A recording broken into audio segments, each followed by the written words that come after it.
Okay, good morning class. Before we start our class for today, let's begin with a prayer. EJ, can you please lead the prayer?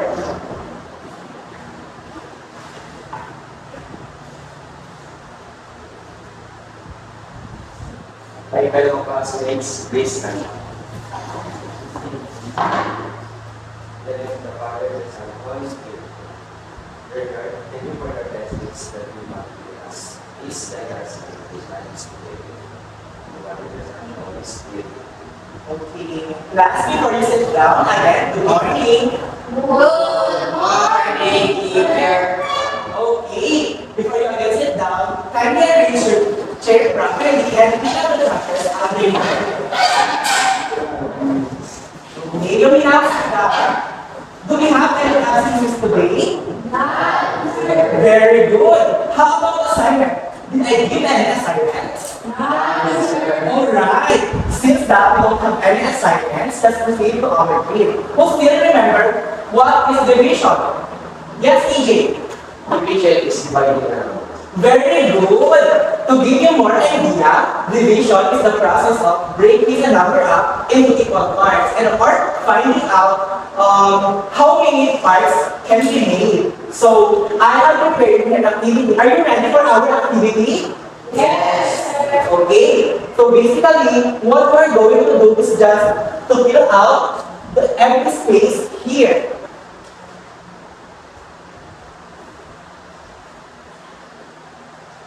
Who wants to answer the first one? Please raise your hand. Yes, Alice.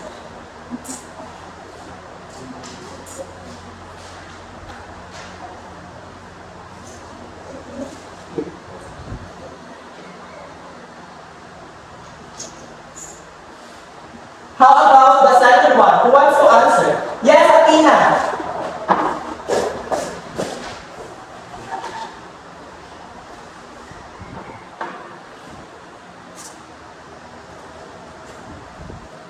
For the third one, who wants to answer? Yes, Noella.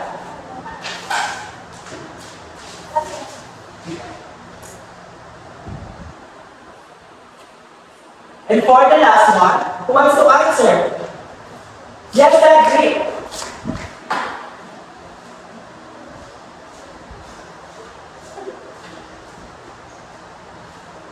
Okay.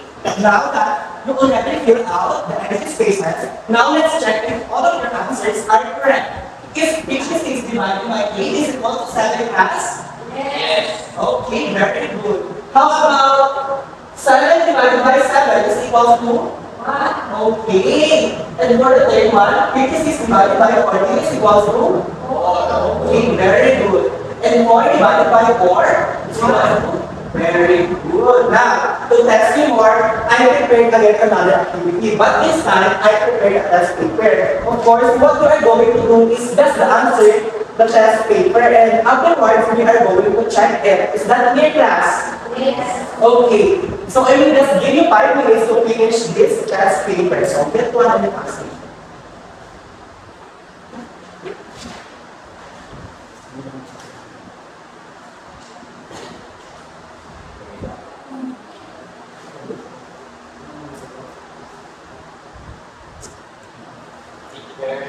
Yes. Yes, you can answer on the paper. Yes.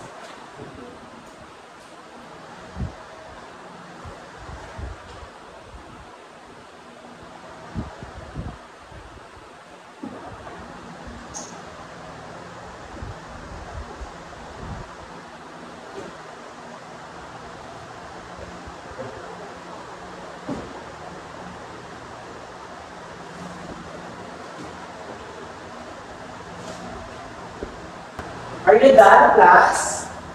Yeah. Okay, let's answer.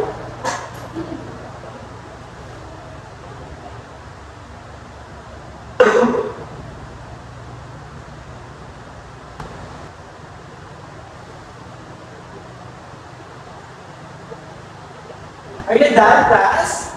Yes. Okay, now you can exchange to your seatmates. Who wants to answer the first one? Please raise your hand. Yes, Alice.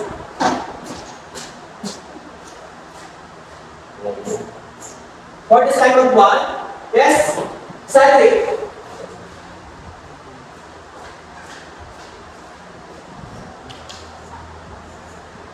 For the third one, yes, Gian.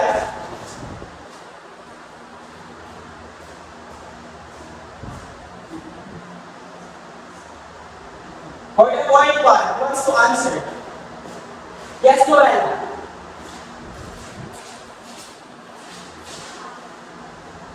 For the fifth one, who wants to answer? Yes, Tina.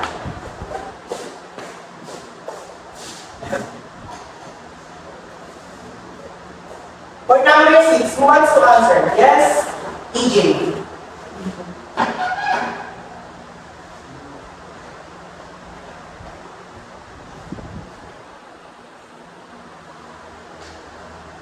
For number 7, yes, Gia.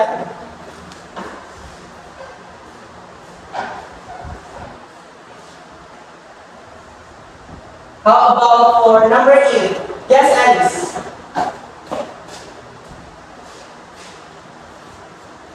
For number 9, Cedric.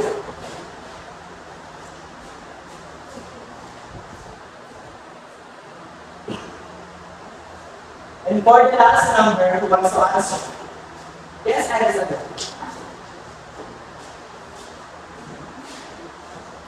Okay, now let's check if all of your answers are correct again. 121 divided by 11 is equals to? Yes. Okay, very good. How about 120 divided by 2? 60. Okay. For 81 divided by 9? Okay, very good class. For 64 divided by 8? 8. Okay. For 30 divided by 4? 8. Alright. For 56 divided by 6? 54 divided by 6? 9. Okay. For 42 divided by 7? 6. And for 108 divided by 12? 9. Second to the last, 132 divided by 11? 11. Okay. And for the last one? 9. Very good class. Who got the perfect score? Oh, give yourself 5 claps. 1, 2,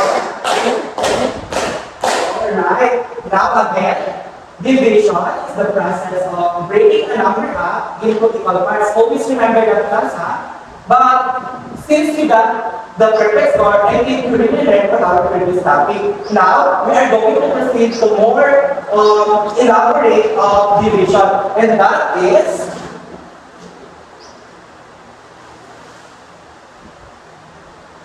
the continuous division. So class, continuous division is basically another method. It is used to find the greatest common factor or the least common factor. Now, for you to understand, I will give an example.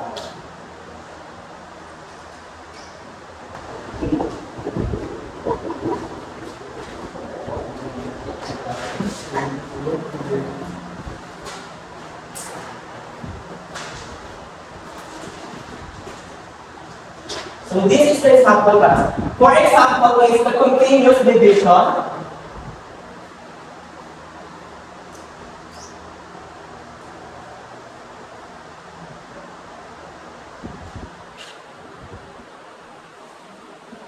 The continuous division of 120. So it was stated here that the continuous division is also known as ladder method class. It is called ladder method because if you're going to use the continuous division, you will first draw a line, horizontal and vertical line. So just like this class. So you are going to put the 120 on the right side. Now class, I will answer first and after that we're going to answer. So think of a number, a small number that can be divided to 120. So I will answer first. Let's try number 2. So class, now, 2 divided by 120 is equals to? 60. Okay, very good. Since that we got the quotient, we are going to write it on below the dividend. So we are going to put the 60 here and we are going to draw another line. Now, again, another number, pick another number that can be divided to 6. Yes, EJ? Very good, EJ. Number 2. Now, 2 divided by 16 is equals to plus? Very good, class. Now, just like what we did on the first one, we just going to do it again on the third one. Now, take again a number that can be divided to 30. Very good, class. Number 2 again. Now, 2 divided by 30 is equals to? Very good. Now, since that we can use number 2 anymore to divide 15, what number can be divided to 15? Alright, 3. So now, 3 divided by 15 is equals to? 5. Very good, class. Now, since 3 can be divided to 5, what number can be divided to 5? Very good. We can divide 5 by itself, which is number 5. So class, one thing you will need to remember when using continuous division is it always ends up with number 1. Alright? So, do you want more example of continuous division, class, or it is clear to you? Alright, since that it is clear to you, we have another activities.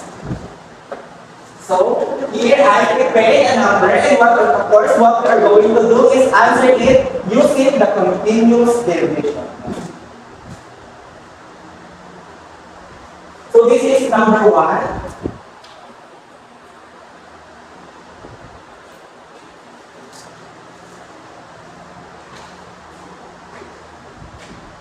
Number 2.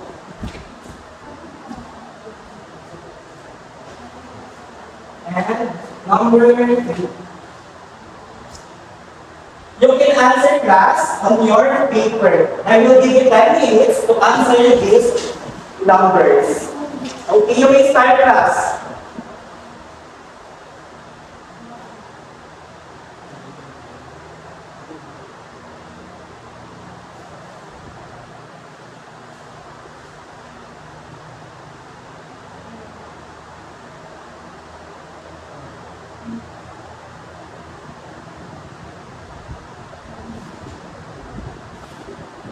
Okay, class, are you done? Okay. Please change your settings again. Who wants to answer number 1? Athena, you can write below the number.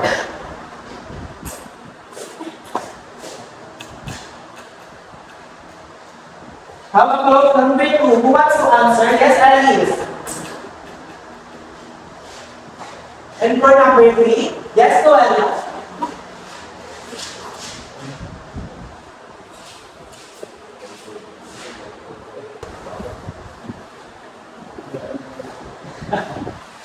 Okay. Now let's check if their answers are correct. For 24, 2 divided by 24 is equal to 12, and 2 divided by 12 is equal to 6, and 2 divided by 6 is equal to 3, and 3 divided by 3 is equal to 1. Okay, correct. For number 2, 2 divided by 26 is 18, and 2 divided by 18 is 9, and 3 divided by 9 is 3, and 3 divided by 3 is 1. Correct. For class, 2 divided by 15 is 25, 5 divided by 25 is 5, and 5 divided by 5 is 1. Okay, let's give them another 5 class. Okay, class, again. Always remember that continuous division is also called as ladder method, and continuous division has something to do with our topic for today, because our topic for today is about finding the GCF of 2 to 4 numbers using continuous division. So before we proceed to our new lesson for today, I prepared another scenario here. So what we are going to do is just analyze the scenario, and after we tackle or discuss our new lesson, we are going to answer this scenario.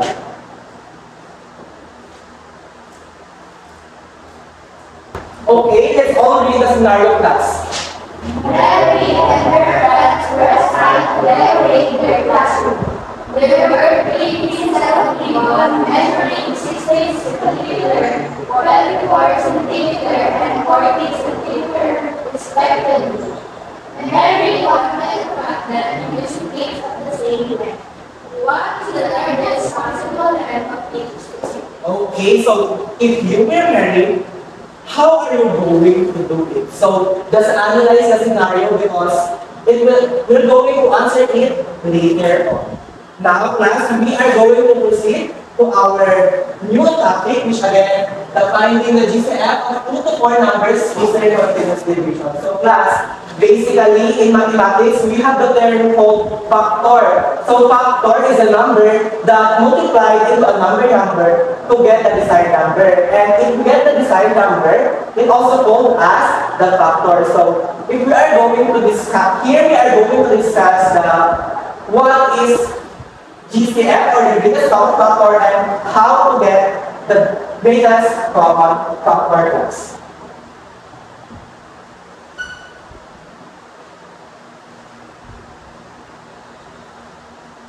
So first, let's define what is the greatest common factor. Who wants to read class? Yes, Kumala. Greatest common factor is the greatest number that is a factor of 2 or more numbers. Okay, now who wants to read the steps in finding the GCF using continuous division? Yes, EJ? Steps in finding the GCF is number 1. Write the number horizontally and find a prime number that will divide all the numbers if possible. Number 2. Divide by the prime number and write the quotients below the divided dividends. Number 3. Continue the process until none of the numbers has a common prime division. Okay, class. So finding the GCF, we need to follow this step. So I will give an example for you to understand it more. Since you all know what is continuous division, I think it's now easy for you to get the greatest common factor. So for example, class, we have the numbers of 18 and 21. Because it was stated here that in our topic that we are going to find the number of 2 to 4 numbers. We are going to use 2 to 4 numbers. So first, in the first step, of course, write a horizontal and vertical line. So just like this line class, for both of them. Now class, think of a number that can be divided in these 2 numbers. Okay, very good class. 3. So 3 divided by 18 is equals to? Very good, 6. And what number can be divided to 6? Okay, 2. 2 divided by 6 is equals to? 3. Okay. So in this step to class, it was stated here that we are going to write the quotient below the dividend. Just like what we did every year of continuous division, we write the quotient below the dividend. So the dividend is the number 18 and 21. So what number can be divided to 3 class? 3. Okay, very good. And it's actually number 1. Alright. How about 3 divided by 21? 7. What number can be divided to 7? Alright. 7. And it ends up with? Okay, now, in the next step, continue the process until the number has common prime factor. Now class, the common prime factor are the factors that the 2 numbers have the same number. So here we are going to list down the factors. So these are the factor class in the left side of the dividends. So in 18, we have 3, 2, and 3. And for 21, 3 and 7. Now, class, can you guess what is the greatest common factor of 18 and 21? Very good. Can you please insert it, Noella?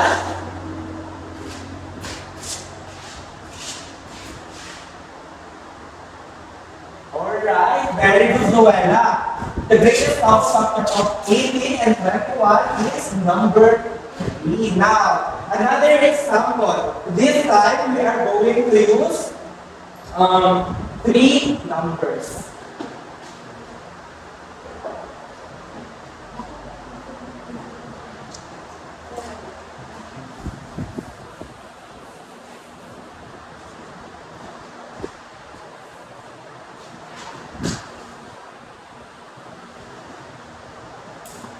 So, well, 15 and 18. Now, let's think of a number that can be divided in this number.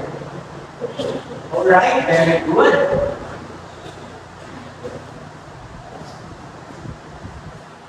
So, just like what we do in our first example, just divide 3 divided by 12. Alright, and what number can be divided to 4? Okay, and what number can be divided to 2? Alright, and end up with 1. Or 15. Alright, and what number can be divided to 5? And always end up with 1. Or 18. 6. And what number? 8. 2 divided by 6 is equal to 3. And what number can be divided to 3? 3. And ends up with 1. Now we are going to write their common factors. For 12, we have 3, 2, and 2. For 15, we have 3 and 5. For 18, we have 3, 2, 3. Can you please insert the greatest common factors of 12, 15, and 18? Yes, Gia.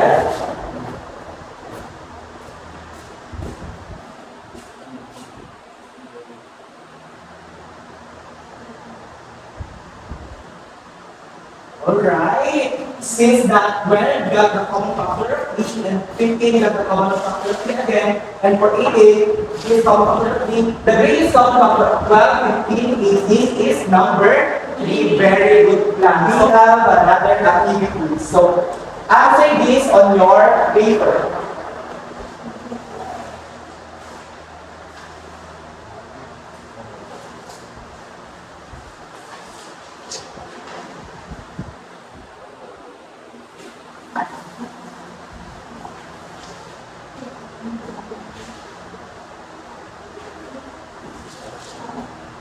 Class, please read the direction first. Find the common factors and the GCF of the following numbers using continuous division. Okay, I will give you 10 minutes again to answer these equations.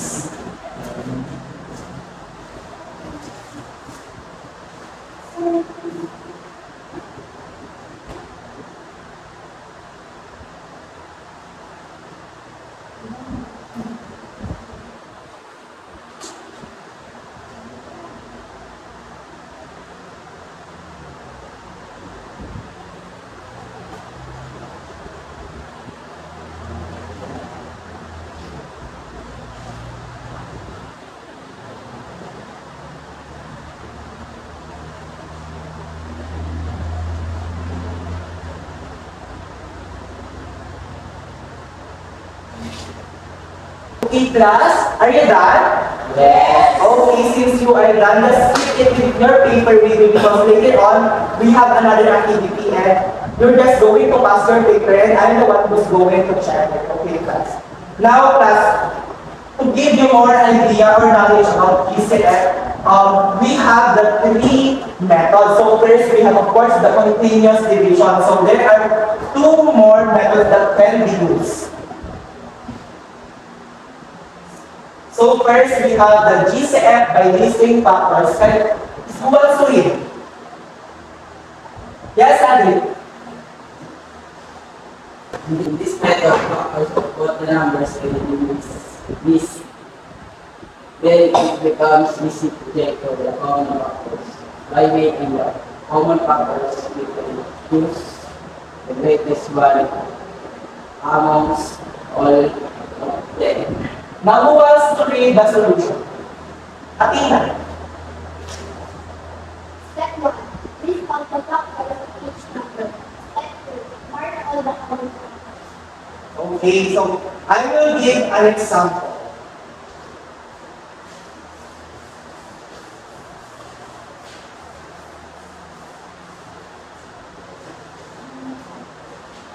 So, for example, is the number 30 and 42. So, plus what we are going to do in these three factors is we're just going to think of the numbers that can be divided in this number. Okay, let's start with number 1. Okay. Now, what number can be divided with 80? 2. What? Okay, 3. Alright, 5, 6, 6,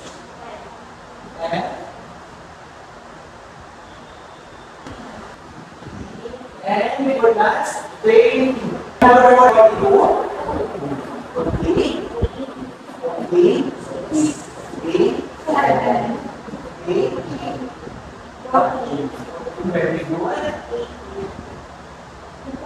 Alright.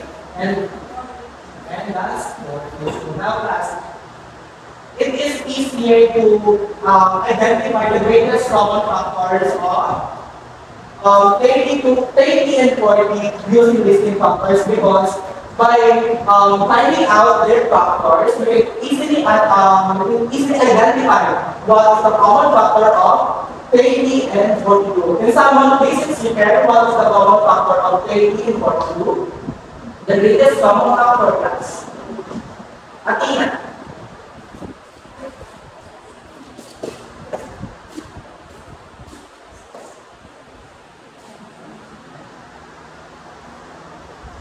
Alright. Even though we have 1, 2, and 3 as their common factors, but we are trying to find the greatest common factor. And the greatest common factor of 30 and 42 is number 3. Okay, very good class. Now, for another method,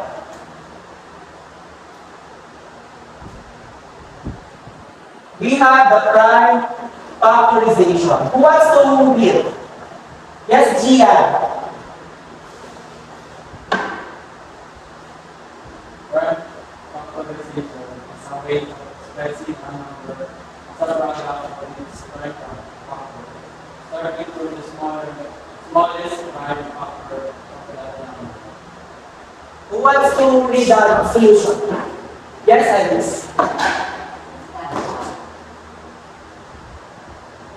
Represent the number in the prime factor.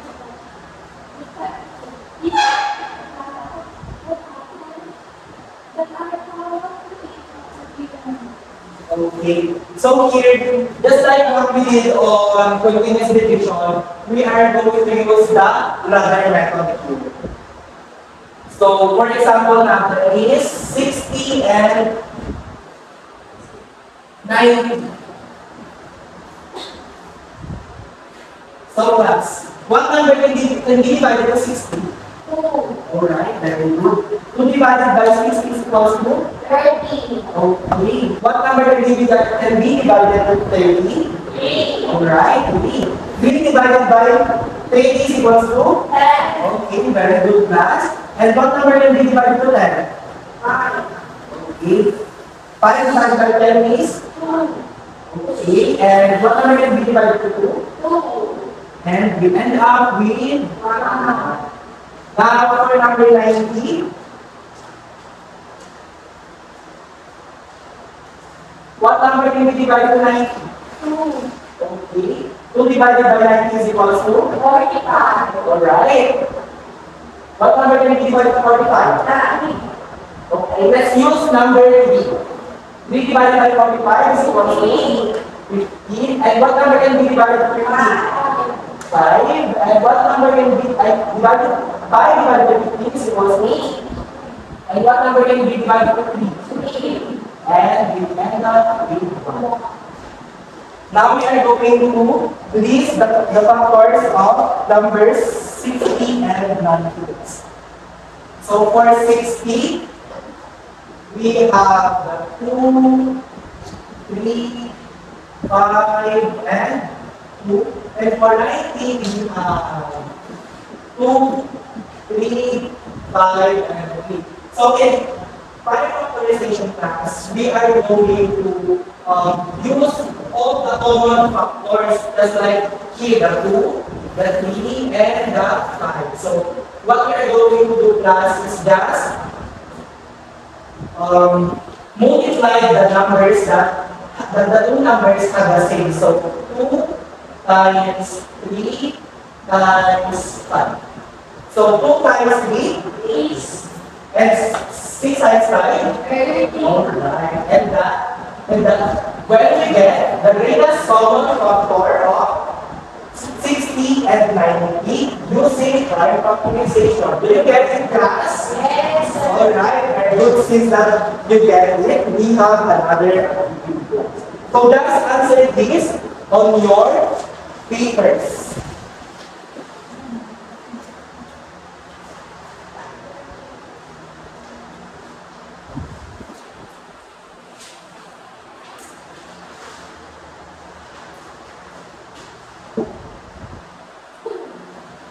So class, we have 2 sets of activities for this lesson.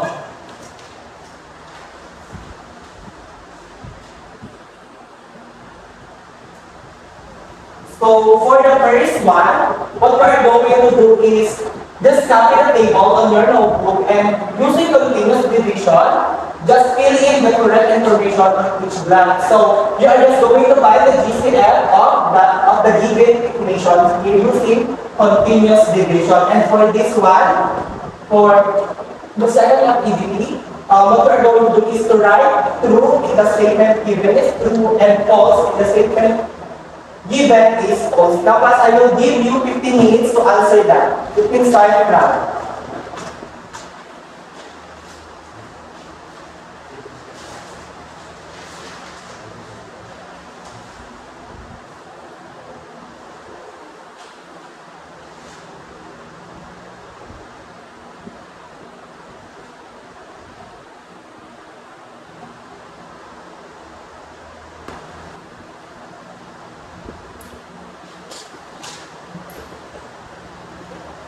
Okay, class, time is up. Now, pass your paper to the center.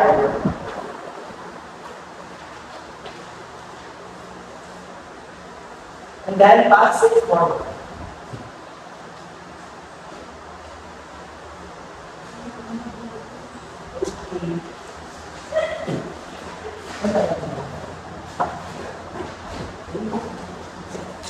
Now, since we know how to find the GCF of 2 to 4 numbers using continuous division, who wants to answer the given scenario and who wants to be married? Okay, Alice, let's try if you can answer the equation given.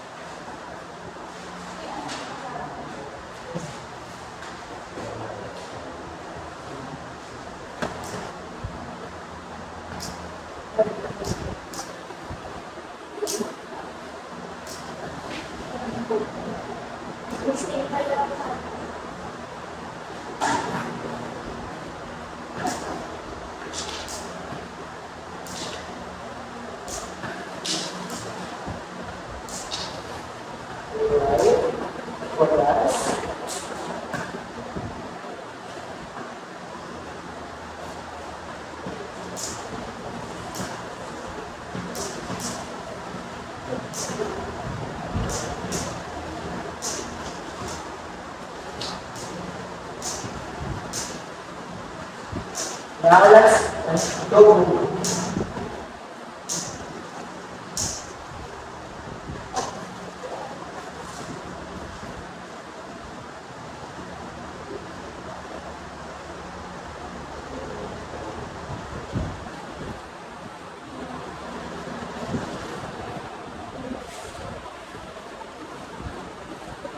Alright, let's give Alice 5 claps. Because Mary wants to have a streak with the same length, it needed to have 8 centimeters per space. Very good, Alice. Now, for our class activity, oh no, not class, but for this one, we are going to have groupings. Okay, let's count 1, 2. Okay, go to your group mates.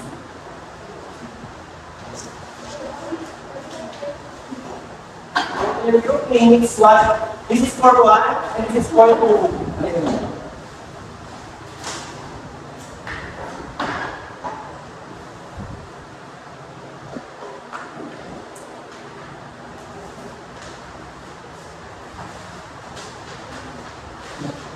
This is what we are going to do.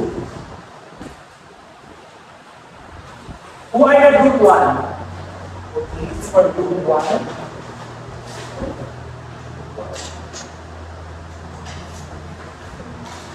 And for group 2, group 1. So, for group 1, what you are going to do is you are going to find the greatest common factor using the listing method. And for group 2, using prime factorization, using step by step. Okay, do you remember the steps? Okay, now you can answer. And after you answer it, please choose your leader to present a problem.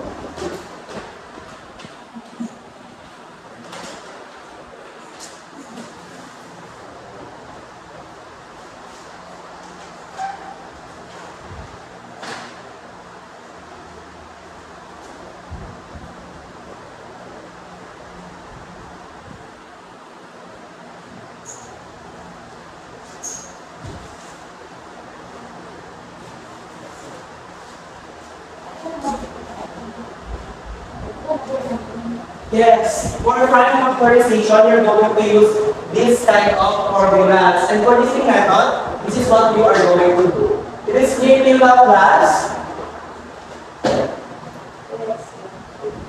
And afterwards, a circle, the greatest common factor.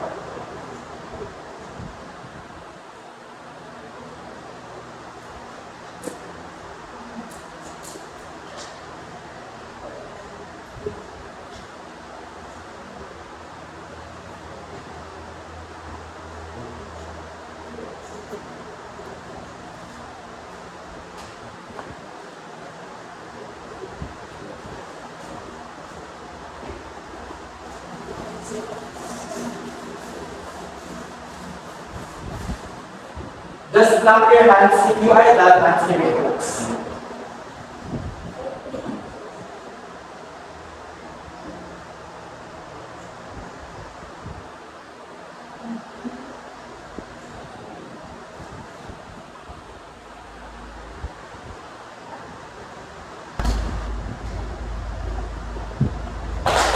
Okay, group 1 is that. Paste your answer on the board. And choose a leader that is going to explain it to us.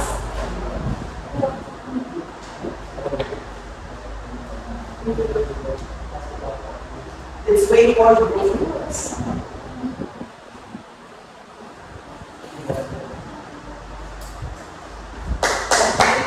Group is that. Paste your answer in the board.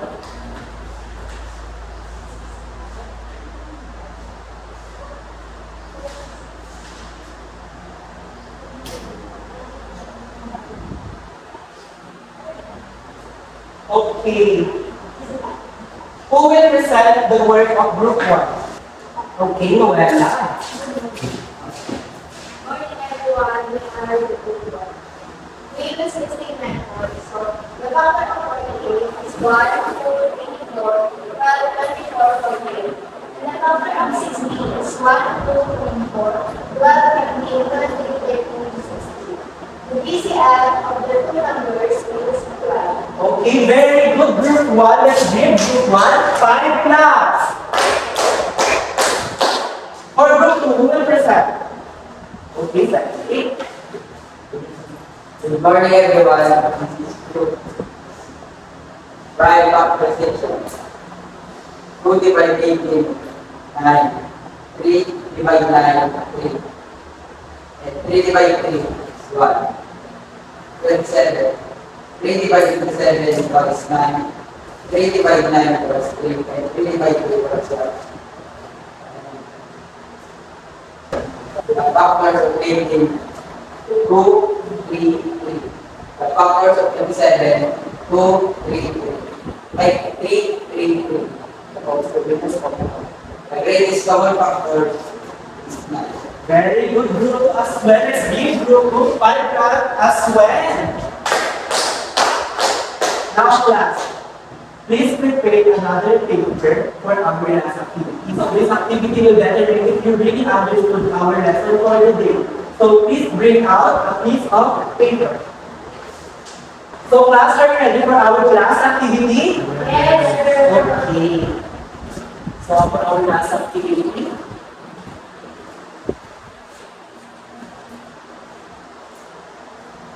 please read the direction.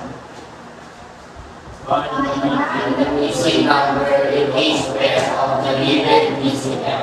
Provide a solution and step. Okay, now and answer. And I give you 5 minutes to answer.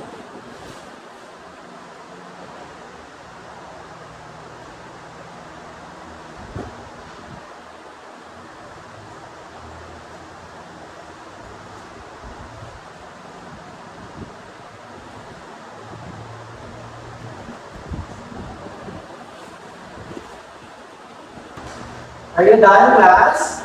Yes, sir. Okay, let's answer. Who wants to answer the number 1? Yes, Kumala.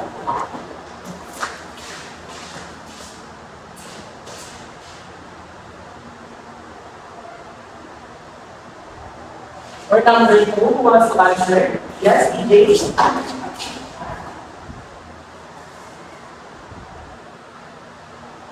Or number 3, yes, Gia.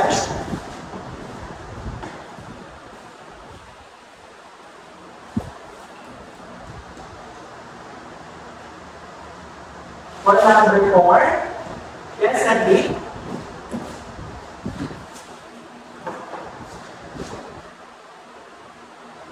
And for the last number, yes, Alice.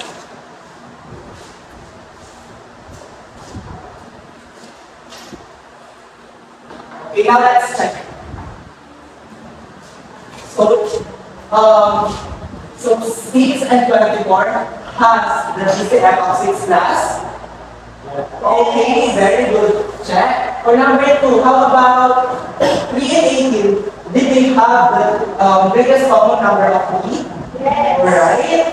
For 45 and 15, do they have the 15 greatest common factor? Yes. Alright. And for 30 and 5?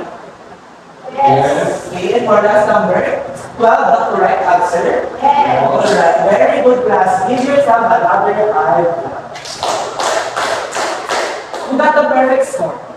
Oh, since we got the perfect score, I think we really learned from our lesson for today. So that would be all for our lesson. Goodbye, class. Goodbye, sir. Thank you for teaching us.